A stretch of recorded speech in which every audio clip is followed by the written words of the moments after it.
Now when it comes to the Kaaba, the main point that we try to communicate is the following. In Islam or in the Quran, God teaches that if all mankind and if all the jinn combine to sin and move away from God, then God doesn't lose one atom's worth of His kingdom.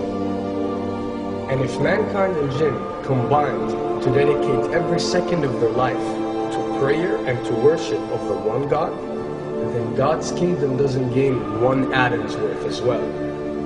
What does this philosophy teach you? It teaches you that God is not in need of you, or your practices, or your worships, or your prayers.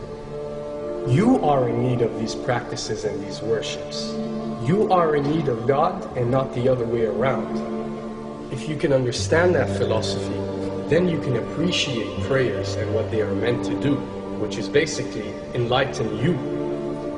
So when dealing, for example, with the Kaaba, Muslims are required to go and perform Hajj one time in their life, and it's one of the 5 pillars of Islam. Growing up, most Muslims accept this, and most of them do it without questioning, and this is the essence of belief, and this is great. But at the same time, this doesn't mean that if you question or research, you're going to come back with negative or bad answers. The opposite is actually true. So when we started researching into the esoteric agendas and we started researching the elite, we found out how much certain type of practices and rituals can affect your lives. So when we went and placed this on Islam, we developed an even deeper respect for this religion and a far deeper respect for God and the Creator of us. So when you go to the Kaaba and you circle around it 7 times, the essence of this worship is not that you are worshipping a stone, or that you are worshipping a house, or that you are worshipping a Kaaba. The Kaaba is merely the focal point, or the centerpiece, that all Muslims have to unite and focus their energy and prayers towards in a practice that is actually worshipping God.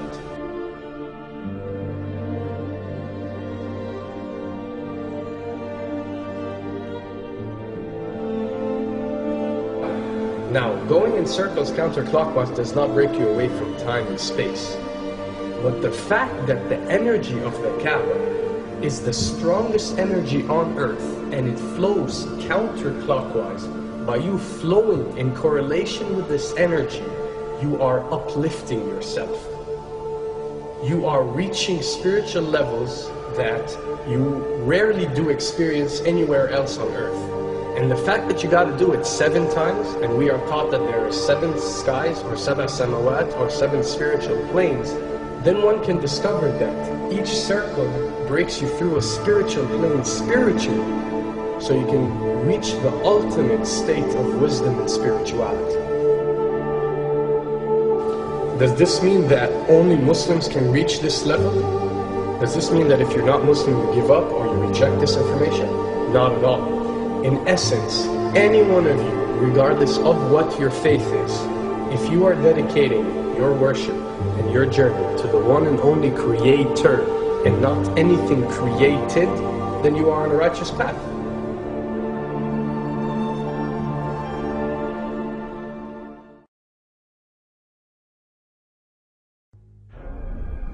To begin with, the significance of 911.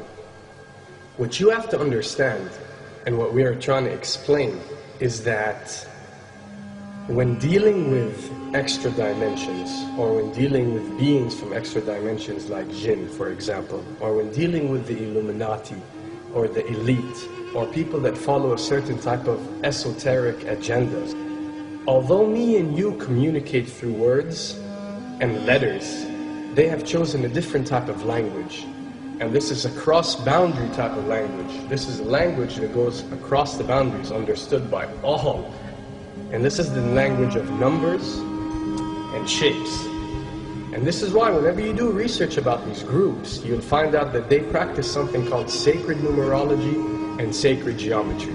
What does this mean? It means that each number is given a meaning. Each shape is given a meaning. A meaning is communicated whenever a shape is presented or a number is presented by these specific groups, I'm not talking about random people or random groups. We're talking about specific groups that follow this type of agenda. When numbers are used, it signifies a certain type of meaning. When shapes are used, the same is followed. So, in their definition, in a numerological sense, 10 is the Alpha and the Omega, or the God. 11 is a step above God. 101 is a step above God. 911 or 911 is the skipping of God. It is the ultimate challenge. It is going from number 9, which has a specific meaning, to number 11 without going through 10. It's skipping God. So it's no coincidence that this event that we call 911 today took place on 911. It is the ultimate challenge. So now that we understood what 911 means, what other practice do we do that deals with 911? Calling a number whenever you are in an emergency.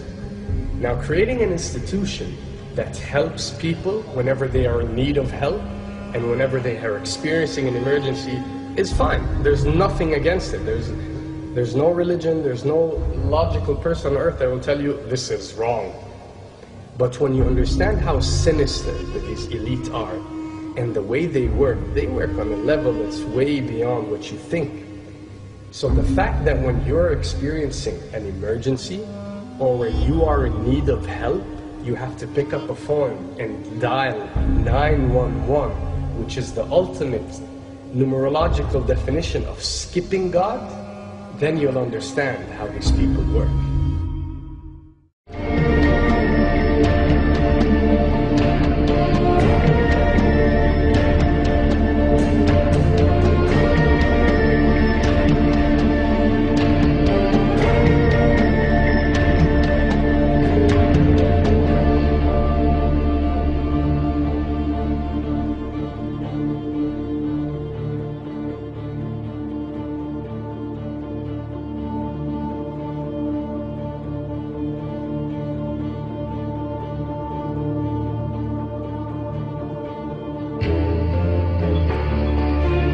And when dealing with rituals, you recognize that everything adds up.